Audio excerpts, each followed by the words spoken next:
Hi, true crime fanatics. Welcome. I am working on Einstein. It is now completed, but yeah, I came across this true crime. It was actually on YouTube. I started to watch, I should say, the interrogation of this guy, or should I say kid. And then I kind of did a deep dive afterwards. I don't think I got through it all, to be honest. I think I just sort of started it and then I fell into it. So, yeah, please do grab your project. I will show you the end result of my painting that I'm working on. But, yeah, I like to sit down and dime paint and talk about true crime with you guys on a Sunday. And today is not for the faint-hearted. It is really quite a shocking true crime we're going to talk about. It is Daniel William Marsh. I don't know if you've heard about this or not, but it's really I don't even know where to begin. So, as always, I'm just going to chit-chat with you and put my comments in along the way. And we will talk more at the end. So please do grab whatever you're working on. I suggest you don't really eat round about now. Or perhaps wait until after dinner, tea, whatever you call your evening meal. Because it's pretty grim. It is pretty grim. Pretty shocking, really. So we're talking about Daniel William Marsh. And Daniel was born on the 14th of May in 1997. I know that seems like yesterday, right? 1997. Seems like yesterday. He first made local headlines in 2008 at the age of 10 after receiving an American Red Cross Heroes Award for using CPR to save his dad, who was having a heart attack. And as a really young kid, he did a really good thing and saved his dad and got recognised for that, and it was public record. It was on TV and all that sort of stuff. Off to a good start, I'd say. But also in 2008, Daniel's parents underwent a contentious divorce due to his mother's affair with a kindergarten teacher, or his former kindergarten teacher. It was at this point that Daniel's homicidal fantasies first emerged. He was 10 years old and he was absolutely enraged with the woman whom his mother had left his father for. And he plotted to, quote, slit her throat and strangle her to death, end quote. At the age of 10, Daniel also began to have dreams of killing people, and at 11 he told a therapist about fantasies of torturing people and his desire to make those fantasies come true. When Daniel was 11, he was diagnosed with adjustment order with depressed mood. In 7th grade, he began threatening physical harm to other people. I mean, this is a very angry young man, isn't it? It's a very angry young man. And the parents are doing everything right. I will say that. They are sending him to therapists and putting him on medications, which, I don't know, at 11 is questionable, but obviously he needs it. And, in May 2010, Daniel started seeing David Besser, a clinical social worker. On the intake form, it described Daniel as having nightmares and temper outbursts and being nervous and not liking other people. In August 2010, he was prescribed his first antidepressant, which was Prozac. I mean, that's a powerful drug, right? That's powerful, and especially for a 10-year-old. The prescription called for 1 to 2 capsules a day. Now that's a high dose. So as Daniel entered his teenage years, he began using alcohol and marijuana. He went back and forth between his parents' homes until he was 14, at which point his father had had enough and threw him out due to his constant drinking and marijuana use. His mum remained oblivious to his substance abuse, and in October 2021, Daniel became anorexic. The following month, he was placed in an intensive outpatient program to treat the anorexia. Then, at 14 years old, he had gotten down to 93 pounds. Daniel was hospitalised for his eating disorder at the Berkeley Hospital from December 29th, 2011 to January 25th, 2012. He is on a whole heap of medications, names I can't pronounce, but he is on antipsychotics as well. A doctor noted that Daniel was having feelings of derealization with out-of-body experiences 4 to 5 times a week.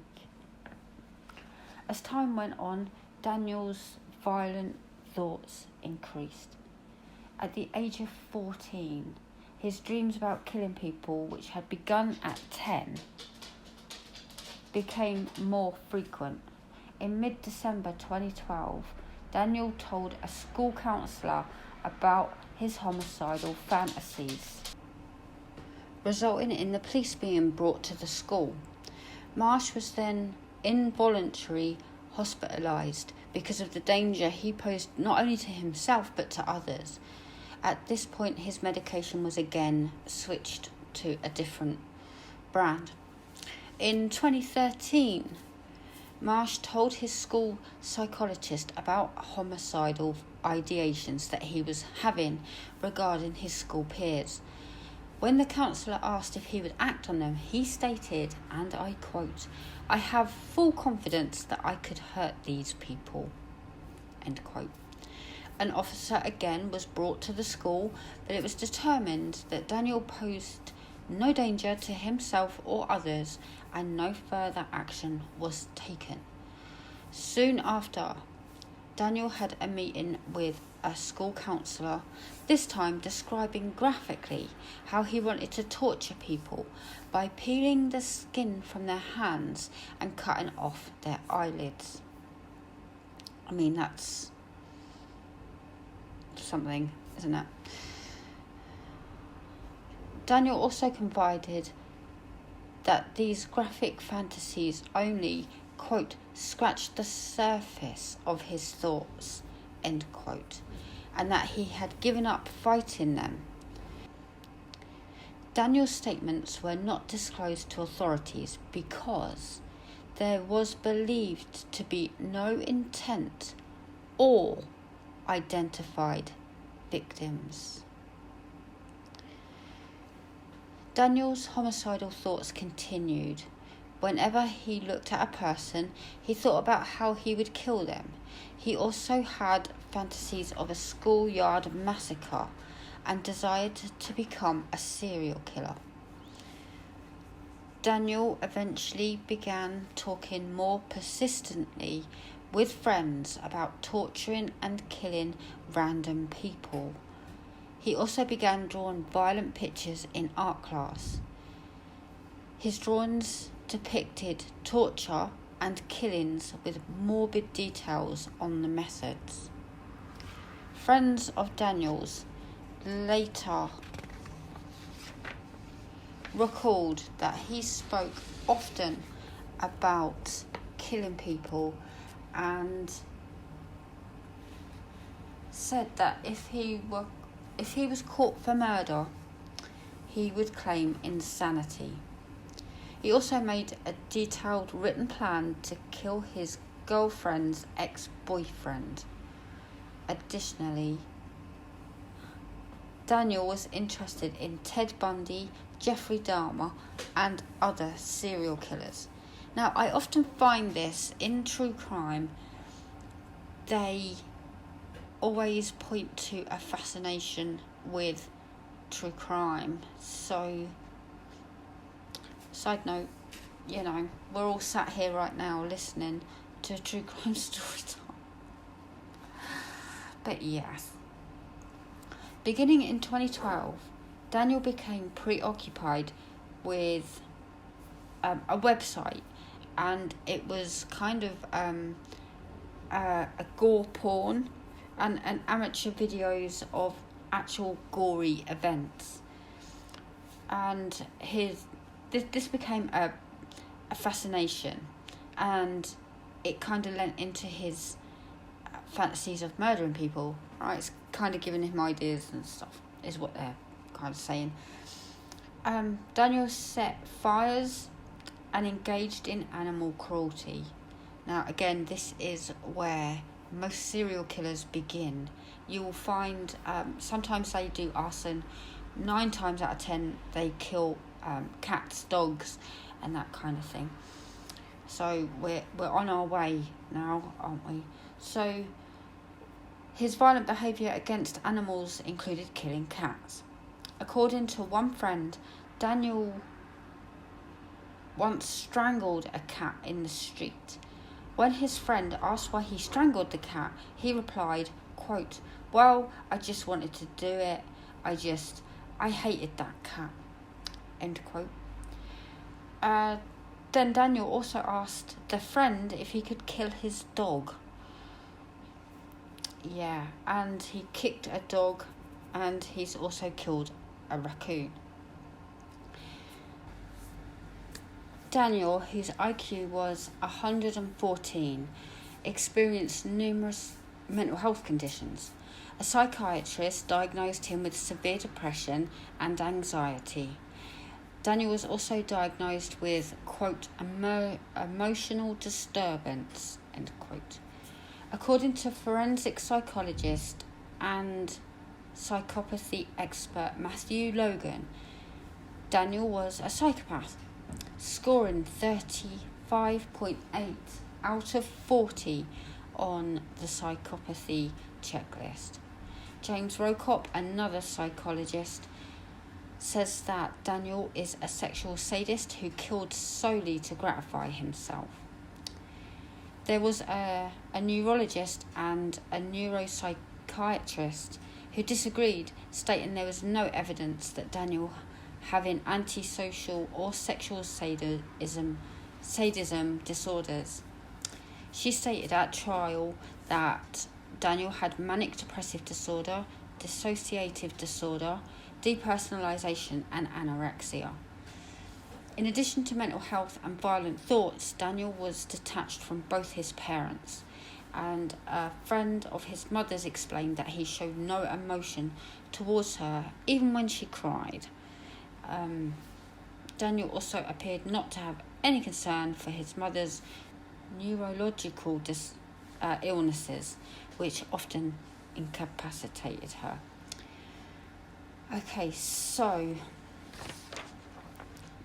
let's just talk about the victims, because, wow. Oliver, known as Chip Jennings Northrop Jr., was born on April 26, 1925, in Grand Island, Nebraska. Chip served in the United States Navy during World War II. He was a prominent attorney. He went to UCLA and the UC Berkeley School of Law. He continued working as an attorney up until his death. He was 87 years old. I mean, wow, 87 years old and still working. He was well known in the community. He was a member of the Church of Davis, and he was a musician for a local band, and yeah, he was very well known and loved in the community, and the same as his wife Claudia. They met at the Church of Davis. They married in 1996, and that's just a year before Daniel was born. I mean, really. Claudia was born on May the 15th in 1936, and she worked very heavily in the church and was very, very local, very active in the local theatre, and she was 76 years old. Between Claudia and Chip, Claudia had 3 children, and Chip had 6 children, along with 2 stepchildren from a previous marriage. So their joint family included 11 children, 14 grandchildren, and 8 grandchildren. Okay, so let's move into the murders. According to Daniel's confession, on the night of April the 13th, 2013, after years of homicidal urges, he had, quote, had enough. Daniel, then 15, decided to live out his violent fantasies and kill someone.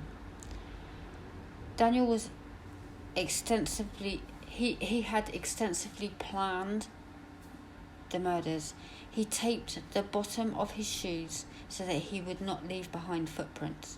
He wore gloves to avoid fingerprints or DNA. He also wore all black clothing and a black face mask, and armed himself with a 6-inch buck knife. On April the 14th, between 2 and 3 a.m, he left his mother's house and roamed the streets of Davis, searching for a home with open doors or windows. According to his confession, he checked between 40 and 50 homes for open windows or doors. He finally found an open window at Claudia and Chip's condo, which was 2 doors down from his father's residence. He sliced open the screen, climbed through the window, and waited in the living room until he heard snoring sounds coming from the master bedroom.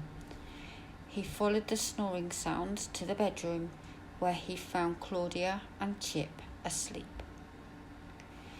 Daniel stood over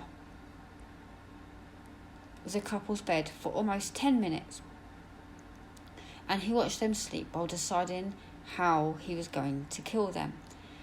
During his confession, Daniel described feeling, quote, nervous but excited and exhilarated as he did this.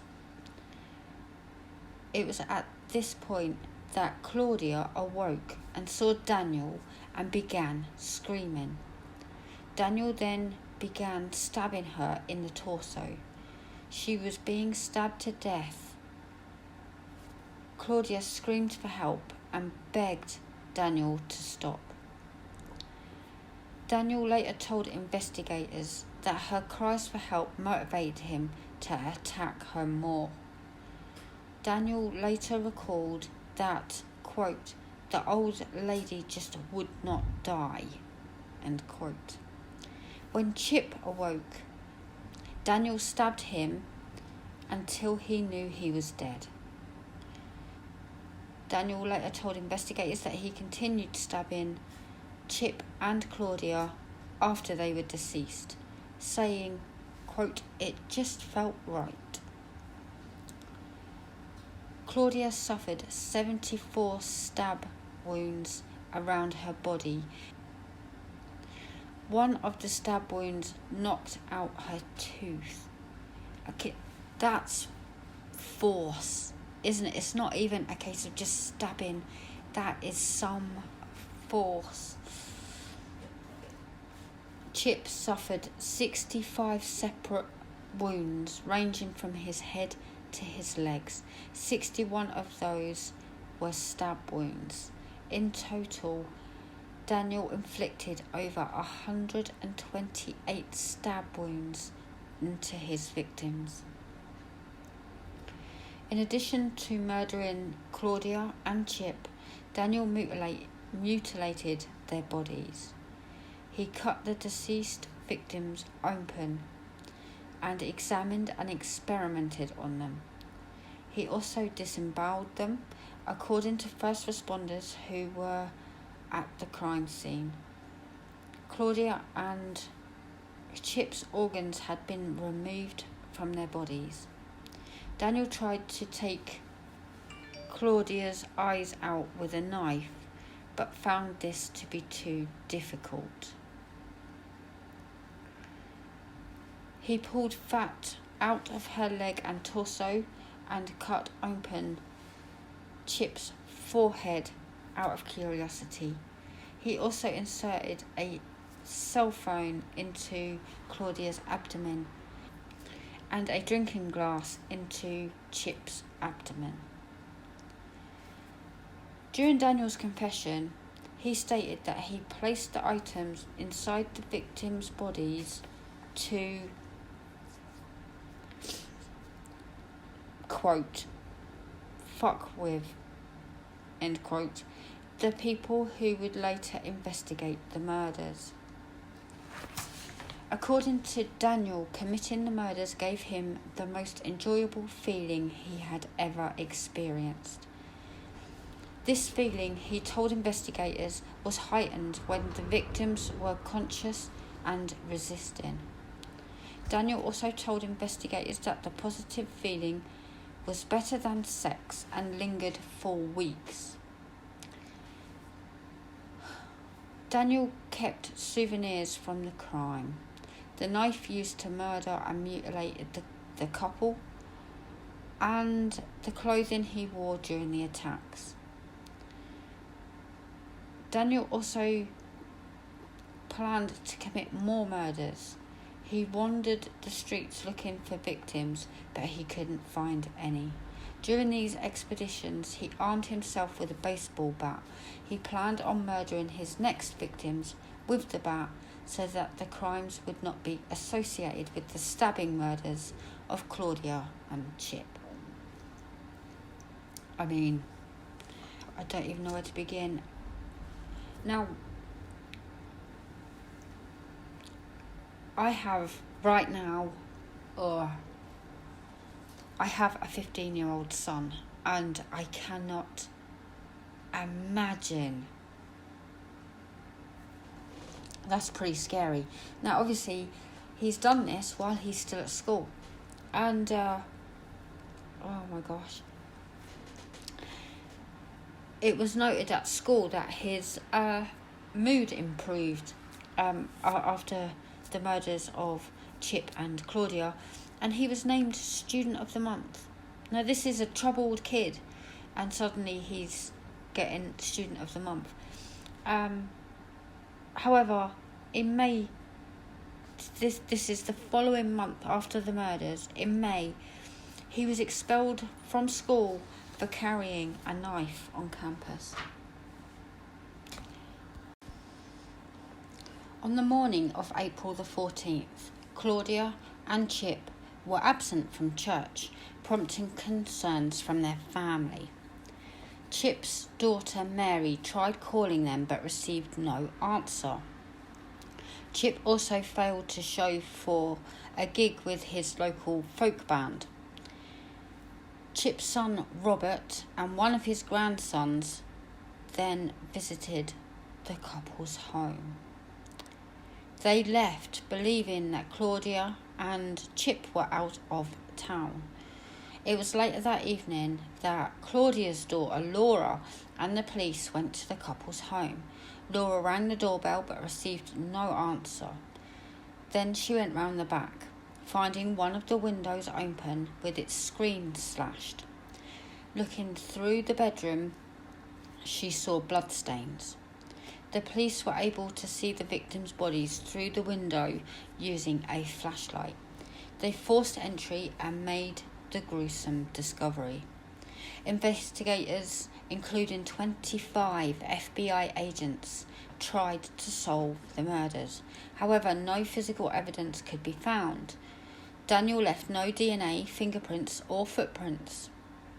Daniel would only be apprehended after bragging about the murders. On April the 14th, Daniel bragged to a close friend that he committed the murders. The next day, he confessed again to his friend and during others at lunchtime. After school, he asked his girlfriend if she heard about the murders.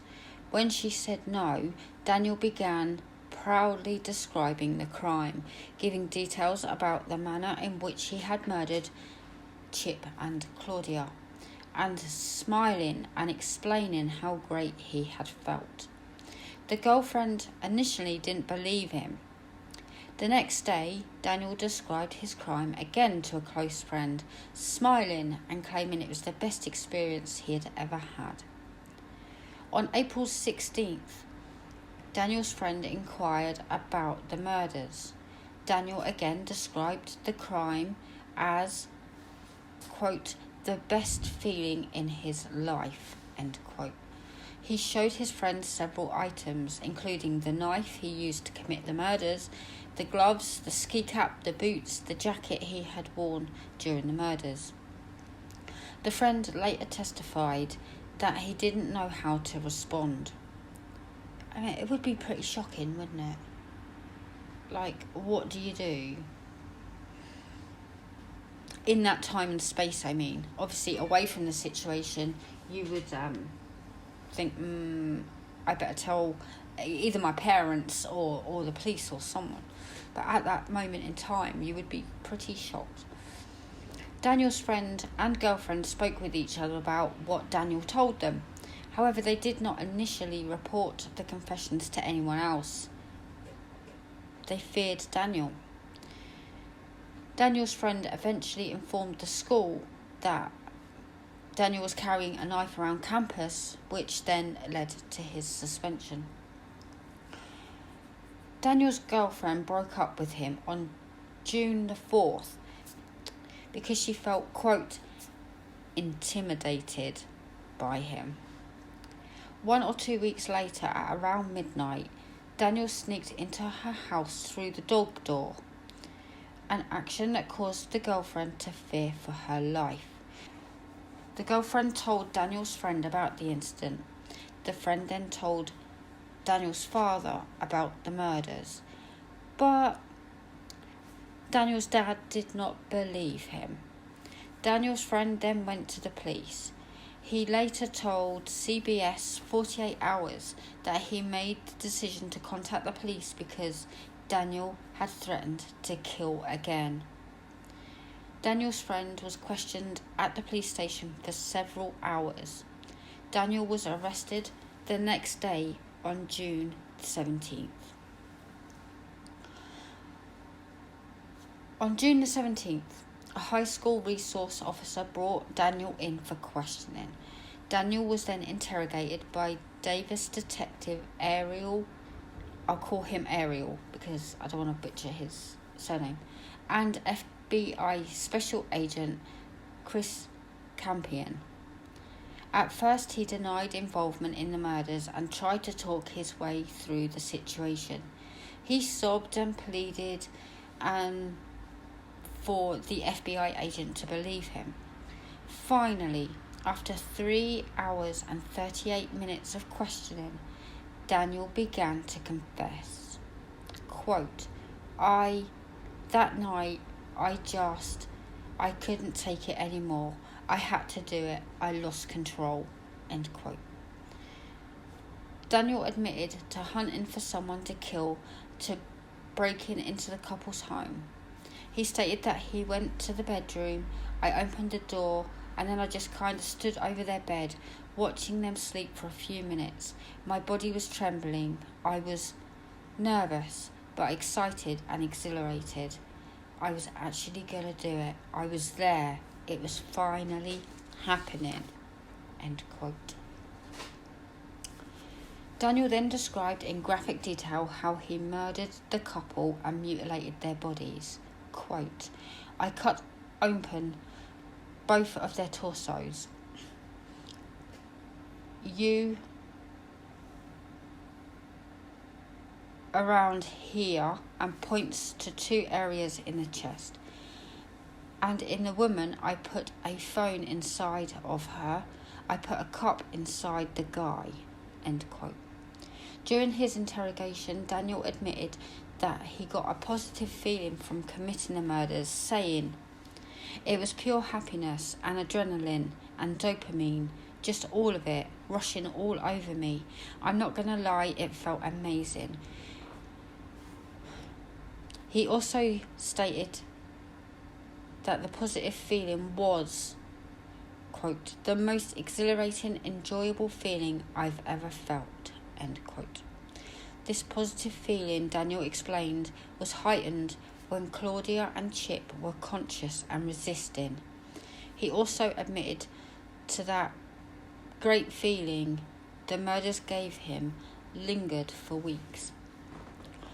During the interrogation, Daniel stated, "I don't feel sympathy for other people at all. Don't feel empathy for them." End quote.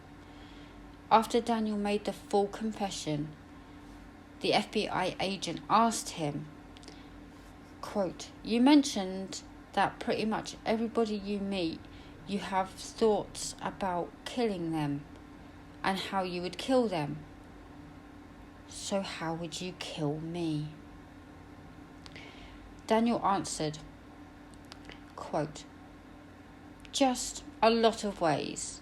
Choking you to death with your tie, beating your face into the mirror until it broke, and using the glass to cut your arteries, gouging your eyes out, and just smashing your face into the wall. Nothing personal," end quote. Daniel also told investigators, quote, "All the evidence you need is in my mother's garage." Investigators later searched the garage, finding the bloody clothing Marsh had worn during the murders and the knife used to commit them. He had kept them as souvenirs. Daniel was charged with 2 counts of first-degree murder with special enhancements for intentionally killing more than one person, demonstrating exceptional depravity in the killings, lying in wait to kill the victims, and inflicting torture in the commission of the murders. He also faced enhancements for the use of a deadly weapon during the murders. And guess what? He pleaded not guilty. Daniel later changed the plea from not guilty to not guilty by reason of insanity. Daniel's defense attorneys had him examined by psychiatrist Matthew Solier. When Matthew and Daniel met, Daniel threatened to kill him. Matthew found Daniel to be mentally ill but sane. Daniel's attorneys continued with the insanity defense. Following the evidentiary hearing, Daniel's attorneys filed a motion to suppress his June 17th, 2013 confession, arguing that the interrogation began under a false pretense and that Daniel made repeated requests to go home.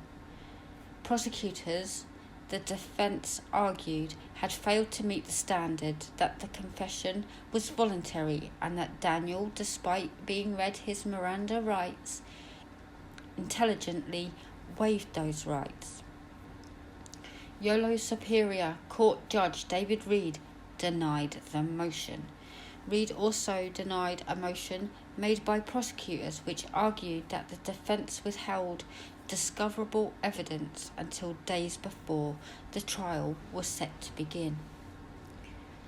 Daniel's trial began on September the 2nd, 2014. But he's now 17. 17 years old. He was tried as an adult. Reed presided over the trial. Assistant Chief Deputy D.A. Michael Cabral and Deputy D.A. Amanda Zambor prosecuted Daniel, while Deputy Public Defender Ron Johnson defended him. The jury consisted of 8 women and 4 men, and the trial lasted 5 weeks. Daniel's defense team claimed that the side effects of the medication he took, combined with the mental illness, triggered uncontrollable violence and rendered him temporarily insane. Prosecutors argued that Daniel was cunning and manipulative and committed the murders in a premeditated and carefully planned manner. During the trial, jurors heard from numerous witnesses, including investigators, a forensics pathologist, and Daniel's friends and ex-girlfriend. She broke up with him a few weeks after the murders. They also heard from psychiatrists and therapists who had treated Daniel. On September the 26th, 2014, after under 2 hours of deliberating, the jury reached a verdict. Guilty on both counts of first-degree murder and all special circumstances. Next, the jurors had to determine if Daniel was sane or insane. On September the 30th, the jury found that Daniel Marsh was in fact sane when he committed the murders.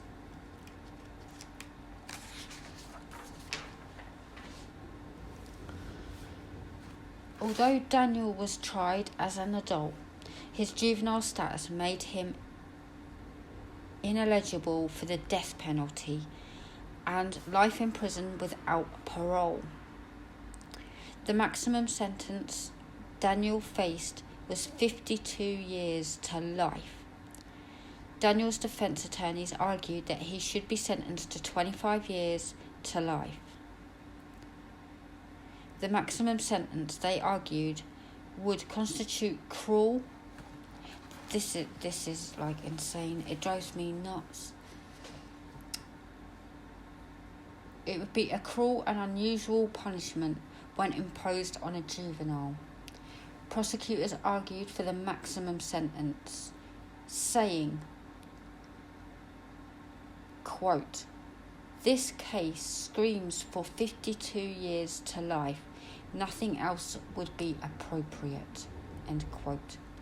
He also stated that in the 28 years he had been a prosecutor, quote, "Never have I seen such a heinous and reprehensible act, and never have I seen a defendant with such an evil soul," end quote. During the sentencing, Claudia and Chip's family members gave victim impact statements. Claudia's eldest daughter, Victoria, stated, quote, "She lived her life loving people, always willing to lend a hand, a shoulder or an ear. If she were here, she would help us survive this. But she's not here because Daniel Marsh killed my mother for his own perverse gratification," end quote. Chip's son James spoke about how the news of the murders shattered the joy of his granddaughter's birth, and how the trauma caused by the murders led him to experience anxiety, sleeplessness, and reoccurrence of ALS, which had previously been in remission. Reed, the judge, chose to sentence Daniel Marsh to the maximum term of life in prison, with parole being offered after 52 years. Specifically, Daniel Marsh was given 25 years to life for each count of murder, plus 2 years for special enhancements. During sentencing, Reed pointed out that Daniel Marsh was proud of his crimes and mutilated the victims' bodies out of curiosity. He also pointed out that Daniel's actions were not impetuous or recklessly impulsive, and that he had attempted to commit more murders. Even though Daniel Marsh was sentenced to 52 years to life, California law will allow him to be paroled after serving 25 years, when he is 42. In 2013, the California state passed Senate Bill 260. The bill was sponsored by Senator Lori Hancock and co-sponsored by Human Rights Watch, Youth Law Center, and Friends Committee. The law subsequently signed by Governor Jerry Brown. It established a youth offender parole hearing mechanism for offenders incarcerated for crimes committed as juveniles. If the sentence for the prisoner's controlling offence is less than 25 years to life, they are eligible for release or parole during their 20th year of incarceration. If the sentence for their controlling offence is 25 years to life or greater, they are eligible to be released after 25 years. Isn't that scary? I mean, I'm sure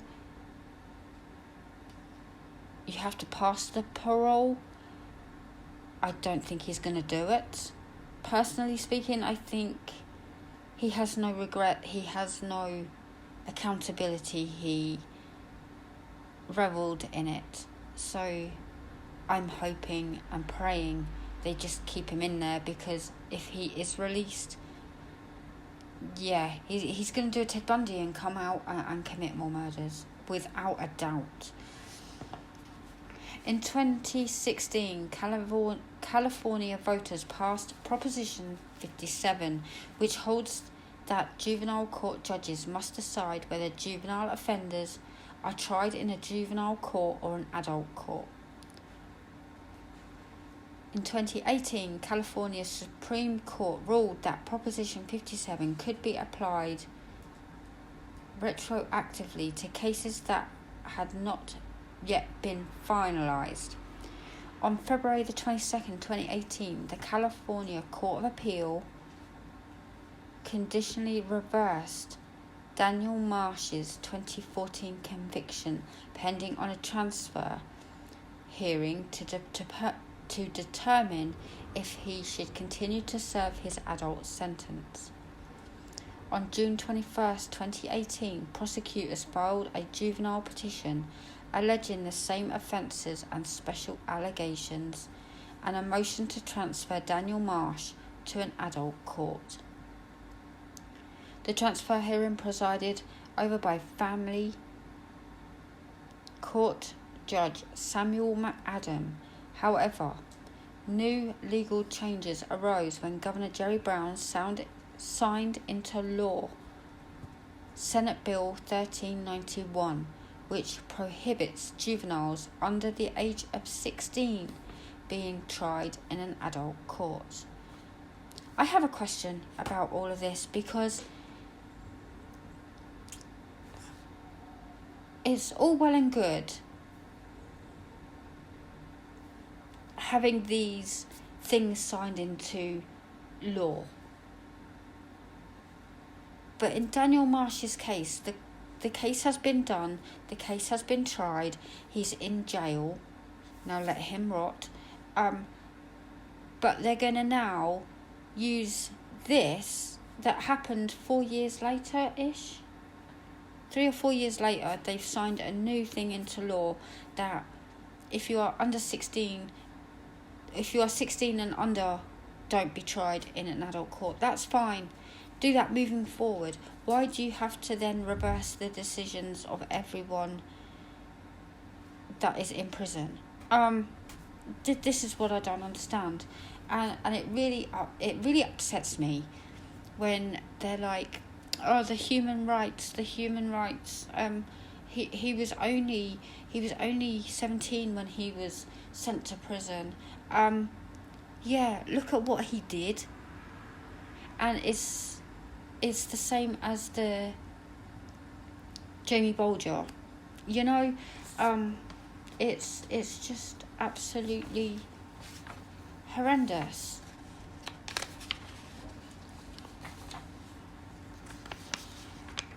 Oh my gosh, I'm getting a bit passionate here, I know.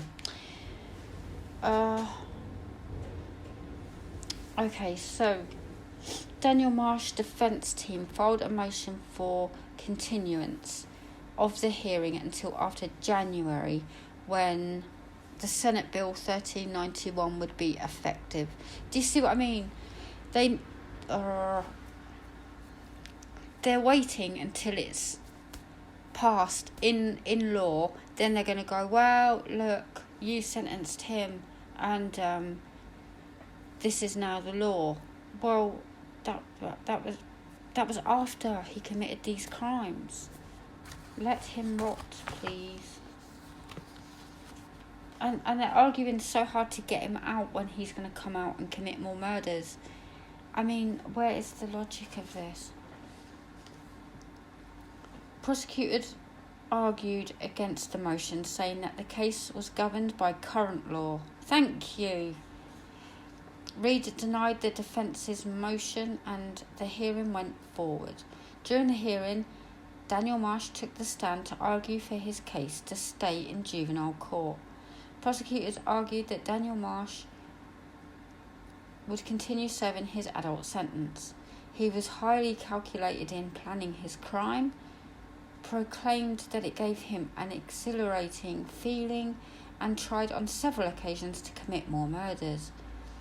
Prosecutors called forensic psychologist Matthew Logan back to take the stand, and Logan testified that Daniel Marsh's score on the psychopathy checklist was 35.8 out of 40, one of the highest he had ever seen.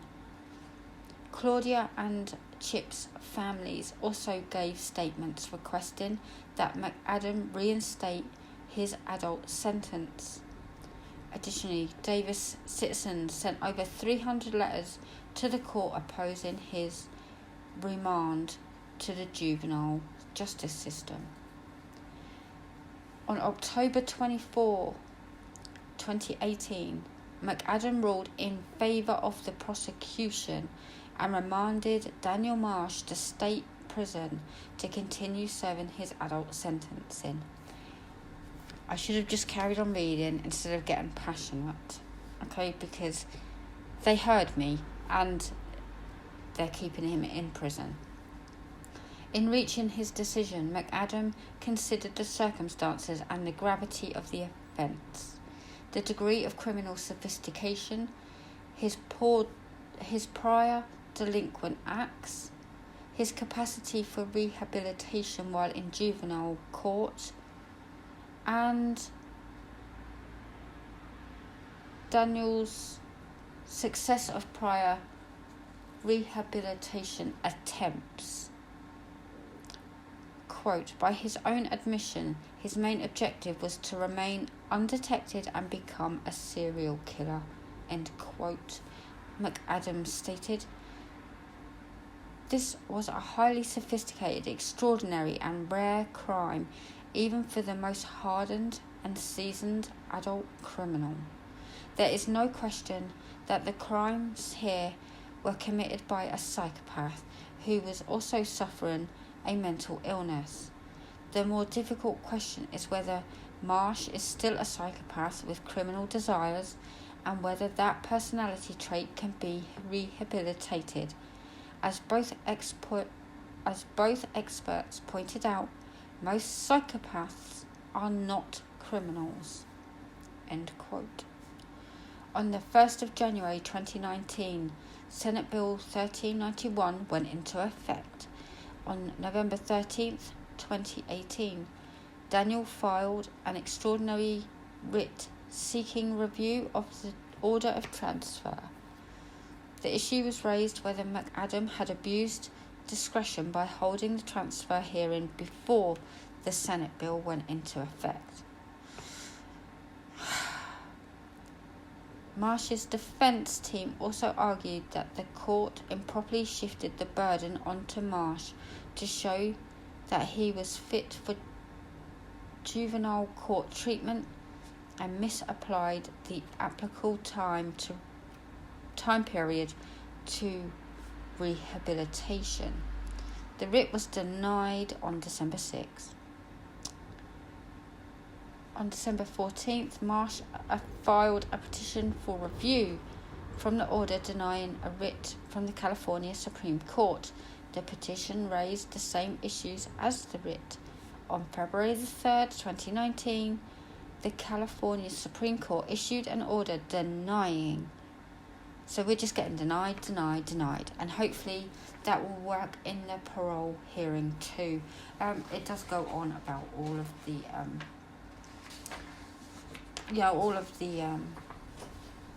upgrades in the law and how they're trying to get him out on these upgrades.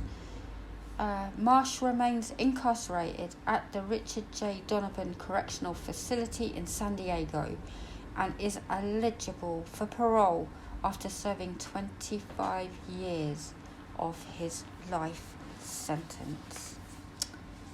And there you go. That is the heinous. Oh, it makes me so mad. If you say out loud, a 17-year-old has been sentenced to 52 plus years, it sounds tragic, and without knowing the details, you would fight to kind of get them out, so to speak. But when you look at what not only has he done, but I mean, this has been going on since he was 10 years old. So rehabilitation, I don't think is going to do very much. It might in the sense that I can play the system and get out. But Chip and Claudia deserve justice. Their family deserve justice. He needs to rot in prison. That is where the community at large is the safest. And I'm not an advocate for these kind of criminals and I don't want them mistreated in prison, but they deserve to be there. They deserve to be there. For the sake of all of us out in the community. But there you go, that's my opinions. He needs to be in prison for the rest of his life, without a doubt. My heart and my thoughts go to Claudia and Chip's family, as always. Very, very real people have been impacted by the actions of one depraved individual. Thank you for joining me for today's video. I mean, how do we begin to unpack that, really? It is very, very tragic. Very, very tragic, because they left their window open and 40 to 50 other people didn't. He landed at the home of Claudia and Chip, and I'm so very, very sorry for your loss.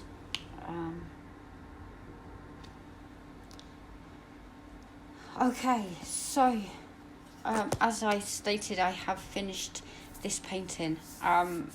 It is on its way to America as a gift, and thank you for joining me for today's video. Please do leave your thoughts and comments down below, and I will be here next week, hopefully with another true crime. I'm sorry, I wanted to include all the details to show how depraved this young lad is. So I left the details in, and I can't imagine having to cope with that kind of loss. Not only have your parents been murdered, but in such a brutal, horrific manner, and my heart kind of went out to the son and grandson that went round. I thought they were going to walk in, but they banged on the door, no answer. Well, they must be out of town, and that must kind of play on your mind. And there was nothing you could have done any differently to save them. They were passed over long before you got there, so I'm so very sorry. Okay, yes, I will be back next week talking about another true crime. Any suggestions, let me know in the comment section, and thank you for keeping me company, and please guys, stay safe out there, and I will see you next week. And here is Einstein completed. But thank you very much, and bye.